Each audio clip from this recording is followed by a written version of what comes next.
Hey, everyone, John Krasinski here, but you probably already guessed that.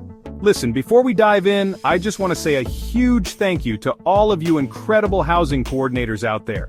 Seriously, you guys are the absolute best. You're out there every day, making a real difference in people's lives, helping them find safe and stable housing. Now I know that working in the field isn't always easy. It can be challenging, and let's be honest, sometimes even a little risky. So, in this video, we're going to walk you through some essential safety protocols from evacuation procedures to handling emergencies. We'll cover it all. Let's do this. Alright, let's talk about some ground rules, the kind of stuff you should always keep in mind before you head out there.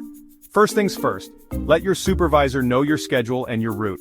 And hey, speaking of phones, make sure yours is charged, like crazy charged. Okay, next up, trust your gut. If a situation feels off, it probably is. Don't hesitate to remove yourself. If things escalate, call for backup. Stay aware, stay alert, and you'll stay safe.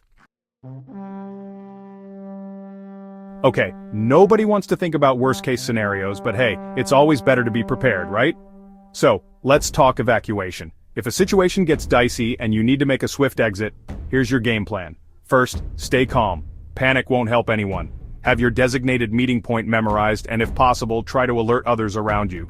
Avoid elevators. Stick to the stairs. Once you're out, get to a safe location and immediately call for help. Your safety is the priority. Just get out and get to safety. 2.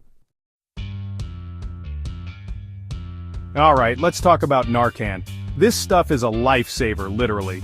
If you think someone is overdosing, call 911 immediately.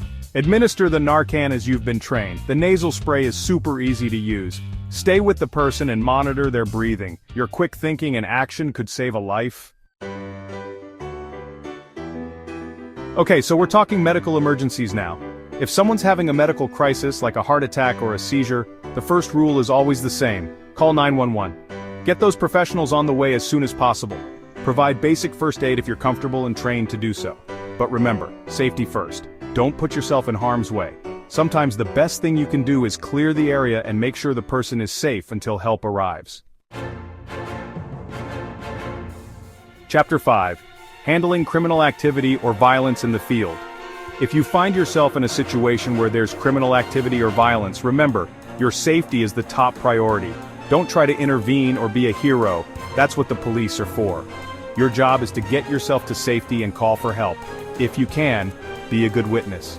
Remember details about what you saw, who was involved, and any other important information that could help the police.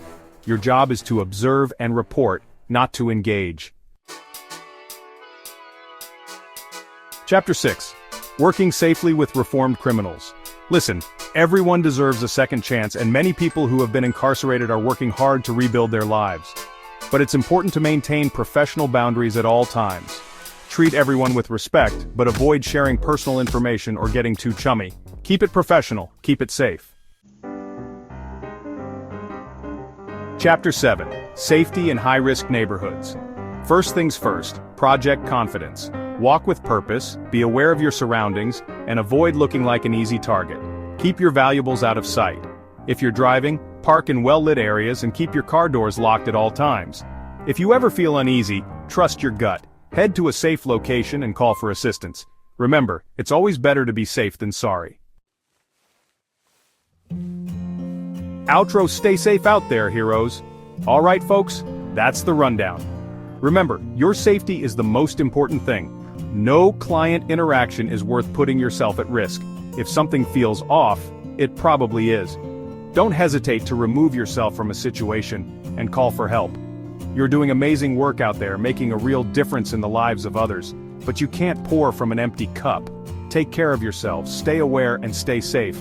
We're all in this together. And hey, if you ever have any questions or need additional training, don't hesitate to reach out to your supervisor. Stay safe out there, heroes.